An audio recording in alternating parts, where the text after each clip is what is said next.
time. It can be a variety of methods. Could be via the internet. It could be name calling. It could be dirty looks. It can be, a variety of things to harass that person, and it's done to harm. I think bullying and harassment can certainly turn into something much more serious, and obviously you go up a step when you're talking about assault. Assault is not bullying. It's just out and out a criminal, physical offense against another individual. How has the Safe and Caring Schools initiative done? What are some of the things they've been involved with, being proactive? I know the Committee Against Violence is increasing their efforts to raise awareness.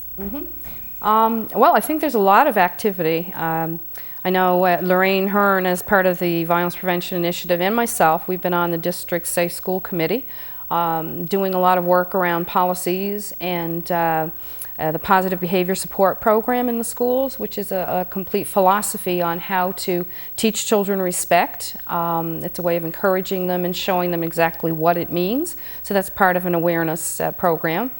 Safe and Caring Schools, we're doing many things trying to get the children involved through safe school committees. We've got No Name Calling Month this month, trying to bring attention to the harm that's done when we do call each other names. Goodness, we're doing poster contests. Children are writing commercials, announcements, morning announcements, coming up with ideas like doing their own newspapers, all kinds of things that are going on.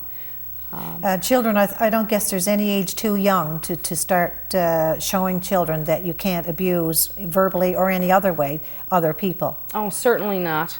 We're using some of the older kids to go in and read stories and talk to the younger children. We've been doing that a lot at Sprucewood, and they love to have conversations. They love to listen to the older children speak. We've used leadership students from EVH, and they've come into Sprucewood and Millcrest doing bullying awareness presentations, and that goes over really well too, when the older children are having conversations with the younger children. Well, you're certainly being proactive, and do you think this education will really get the attention of the bullies out there, or people that are just mischievous anyway? What we want to do is get the attention of the kids that are being victimized, but the bystanders, the kids that are standing around and either not coming forward or not knowing how to pick up for one of their friends. We're finding ways of, perhaps a bully box, or ways that the kids feel safe in reporting. And I think the more that you talk about it, and the more individuals that are available for them to talk to, they find someone they're comfortable with, they come forward.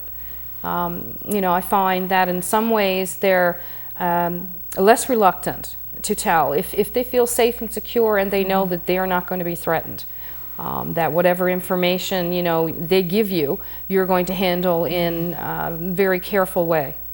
Now, do you find that some children probably don't want their moms or dads to do anything about it, just in case it make the situation worse for him? Yes. Yeah.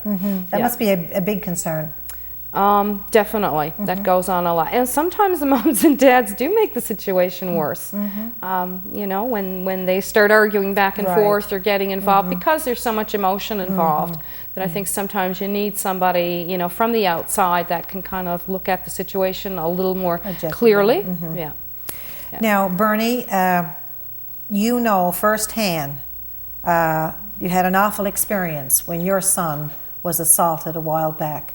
How did that affect you and your family?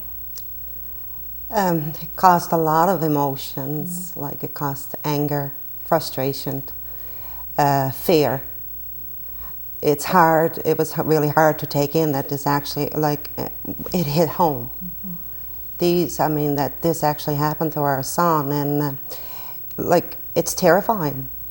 It's terrifying. You sit back as a parent, you never think that it's going to happen to you, but it do, and it did, and it's very scary. I admire you for coming out and speaking up. Why did you feel that you had to go public? To me, I felt that I was bringing it to the public, to the community, that this is actually happening here in our town. I didn't do this without my son's permission. I did discuss it with my son, how he felt about me going public with it. And the words that came out of his mouth, he said, I think you should, because tonight you could save somebody. Wow. Wow, isn't that something?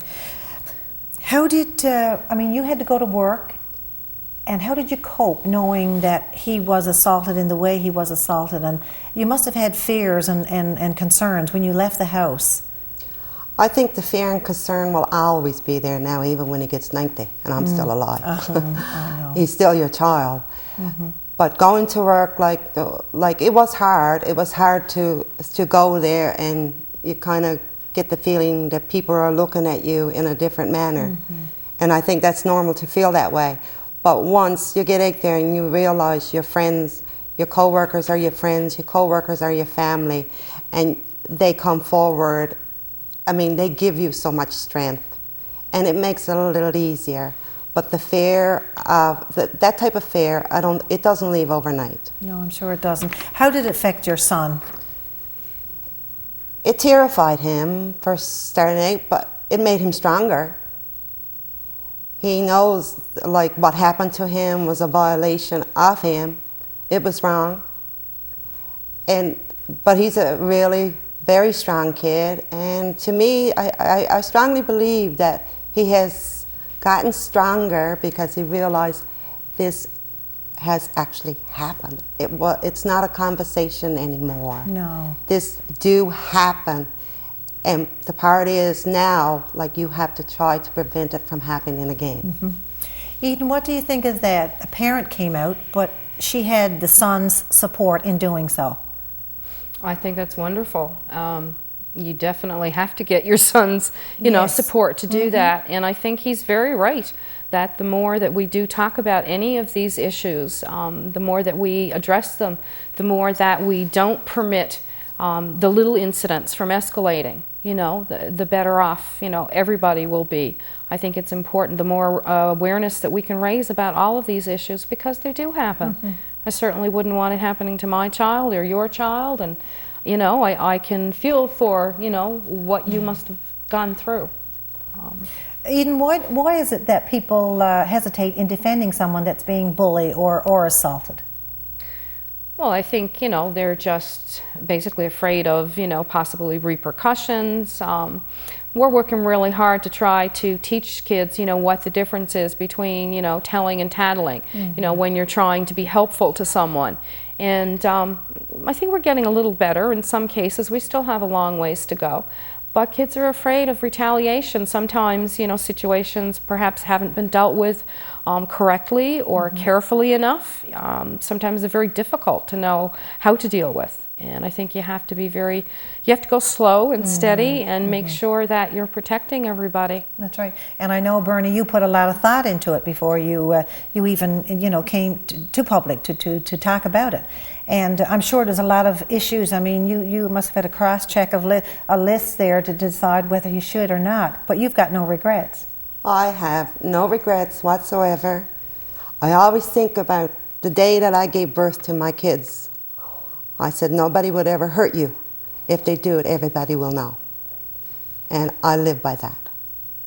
I live by that. You've got a lot of feedback, Bernie, since you've come out first when you went on NTV and the advertiser. You got a lot of feedback. A lot of feedback, a lot of positive feedback. I heard a lot of stories. I mean, a lot of people confided, but the part is that I think what we have to do, it's good to confide in other people, but we have to bring it out to the forefront. We have to bring it out there because we all know that it's out there. Bullying is out there. Innocent kids being assaulted is out there. So you as parents have to stand up. You have to fight for what you believe in. You have to teach your children the same. You have to be your children's parent, not their friend. You have to guide them. You have to teach them right from wrong. And Christopher had found a lot of support through this. I mean, you've got calls from the other part of Canada and some from the US. If there's anything that gets the attention of people, parents, grandparents, it is bullying and assault. Oh, it certainly did bring a lot of attention. My son, the support that he got from his friends and right across was unreal. Eden, we have to get the message out there that we're not going to be tolerating this kind of conduct. And like you said, you've been proactive in it. I don't know if you deal with any of these kids on a personal level, or you know of such kids that act in these ways. What problems are there for people to act the way they do? Well, I mean, you look at the culture that we're living in today, you know, the violence that's out there, all of our, you know, our hockey heroes, people are spending their time on the internet and not interacting, you know, with us as people. Sometimes they learn it at home. There's so much violence out there, you know, you've got this Mean Girls thing, and, you know, that's supposed to be the in thing, you know. Parents have to, I think, take more responsibility for what their children are doing. You know, you don't let them get away with it in nursery school or kindergarten, you nip it in the bud.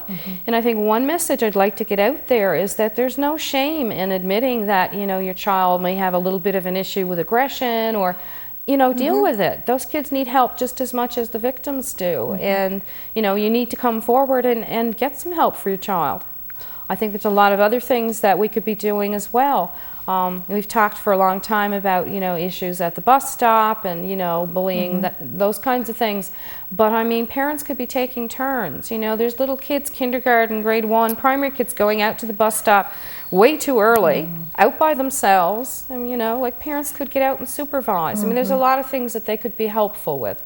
And then those kids don't have to get on the bus and be upset, and you know, they don't sometimes know any other way to behave. So if someone is aggressive with them, well, you know, they're aggressive back. Exactly. And we need to teach them other ways. Now, Bernie, you were going to step in there a minute ago. Have you lost that train of thought? I think so. Okay. Well, like it's like a lot of things. I mean, like when it comes to, like, you as a parent, you have to once you recognize that your child has a problem of hitting another child on a continuous basis, like that, to the fact that it becomes no longer play. You have to step in and say, you know, let's look at this.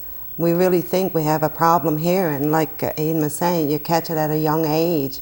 Like, you can't catch it at 15 years of age, but you catch it at an earlier age, and this is where you work all the way up with it. And I think if you as a parent don't admit, the first sign of any problem is you admitting there is a problem.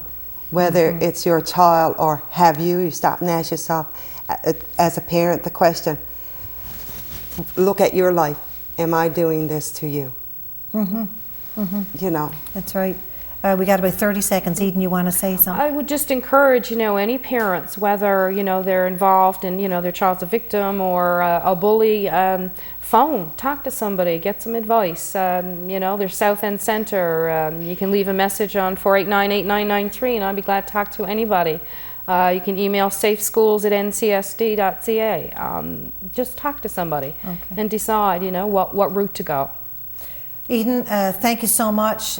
Bernie, thank you so very much for coming in today and sharing your story and sharing your information and education to us today. Well, if you'd like to make a comment on anything you see here on Grand Central, we'd love to hear from you. Here's how to get in touch with us. Nowadays, life can seem like a blur with things just whizzing along.